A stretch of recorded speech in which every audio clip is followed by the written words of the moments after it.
Նայեք ոնց եք նայում ձեր եկամուտները, աղջիկներ ջան։ Իհարկե սա այն եկամուտներն են, որը Faberlic-ն է հաշվում, բայց սա կարա սխալ լինի այն դեպքում, եթե դուք օրինակ ապրանքը վաճառել եք կատալոգի գներից թանկ, հա, որտեվ ստեղ հաշվարկը գնում է կատալոգի գներով, ամեն դեպքում այդ նկատի ունեցեք։ Պլյուս այս հաշվետվության մեջ ֆիրման ավելացնում է աշխատավարձերը, որը ինքը տվել է,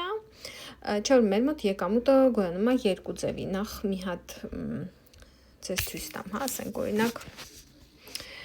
մազի ներկեր, ենթադրենք էլի, ասենց մի հատ օրինակի վրա ձեզ բացատրեմ։ Եթե դուք վաճառել եք օրինակ մազի ներք, գնել եք 1100-ով ու վաճառել եք 1490-ով, ապա ձեր եկամուտը կազմել է 390 դրամ, ճիշտ է։ Հիմա դա Faberlic-ը հաշվում է, որ դուք առել եք 1100-ով, վաճառել եք 1490-ով։ Всё ինքը հաշվեց, որ 300 դրամ դու ունես եկամուտ վաճառքից։ Բայց չէ՞ որ մեր ընկերությունը նաև տալիս է միավորներից։ Այսինքն եթե դու ունես միավորներ ու դա որոշվում է մարքեթինգ պլանով, չէ՞։ Եթե նայենք մեր մարքեթինգ պլանը, մի րոպե բացենք մեր մարքեթինգ պլանը։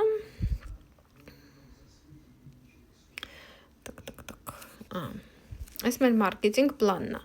Ասենք եթե դու ունես բալեր, 100 բալից սկսած, դու ունես նաև աշխատավարձ կանխիկ, որը տալիս է, չէ՞, տեսեք 100 բալի համար 1200 դրամ, 200 բալի համար 4900 դրամ, 2000 բալի համար 158000, 3000 բալի համար 277000, այսինքն նաև այս եկամուտը, չէ՞, ունենք մենք այս եկամուտը։ Ճիշտ է։ Մենք ունենք նաև եկամուտ մեկնարկային ծրագրից։ Մեկնարկային ծրագիրը այն նվերներն են, որ մենք ստանում ենք։ Եթե մեզ ֆիրման տվել է, ասենք օրինակ եմ ասում, 4 հատ տան մաքրող միջոց 150 դրամով, չէ՞։ Մենք հասկանում ենք, որ դա ընդհանուրում անում է 600 դրամ, հա, բայց այս տան մաքրող միջոցները միասին ենթադրենք արժեն 7000։ Եթե դու վերցրել ես 600-ով, ապա ստացվում է, որ դու նաև եկամուտ ես ստացել 6400 դրամ։ Բայց այդ բանը Faberlic-ը էդի չի հաշվում, քանի որ սա նվեր է, ինքը չի հաշվում, սա որպես փող ձեզ։ Էդ էլ դուք կարաք գումարեք սովորաբար ձեր եկամուտներին, բայց Faberlic-ը ինքը էդի չի հաշվում։ Faberlic-ը հաշվում է երկու եկամուտ, ստեղ մեկը վաճառքներից եկամուտը, մեկը միավորներից եկամուտը, լավ։ Հիմա նայեք, մտնում եք աչանկյունի մարդուկի վրա և մտնում եք անձնական էջ, սխմեցինք անձնական էջ, թող բացվի և այստեղ, տեսեք իմ եկամուտը գրած է 271 միլիոն 666 դրամ։ Այսքան եկամուտ ես ստացել եմ Faberlic-ից, ստեղ և իմ բալերից եկամուտներն է, և իմ վաճառքներից եկամուտներն է։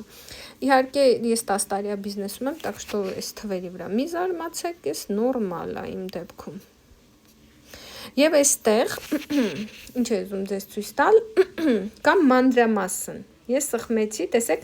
271 միլիոնի տակ գրած է մանրամասն, որ սխմում եք մանրամասն, ինքը ստեղ հաշվարկ է անում ձեզ։ Եվ տալիս է, թե դուք ինչքան եկամուտներ եք ունեցել։ Ու տալիս է տարեթվերով, տեսեք, դուք կարաք ընտրեք նաև տարին։ Ասենք, քանի որ ես վաղուց եմ բիզնեսում, օրինակ 2000, չգիտեմ։ Նայեք, ինչ է ինքը ստեղ հաշվում։ 271,000-ը ոնց է ինքը հաշվարկել։ Տնտեսում 20 կամ 26%։ Ինքը հաշվել է։ Այս 2026-ը հաշվեցա։ Տեսեք 2016-ը կարանք դնենք։ Տեսեք 2016 թվականը, սա առաջի տարին է իմ գրանցման, ես ստացել եմ, ինչ ասում, առաջի տարին, ես 2016 թվականին եմ գրանցվել, ստացել եմ զեղչի չափով 96000 դրամ և ծավալային զեղչ, դա միավորներից ստացված եկամուտն է 2,95,000 դրամ, տեսակ, երեխեք ջան։ Իսկ ընդհանուր իմ եկամուտը կազմել է 271 միլիոն, ոտ։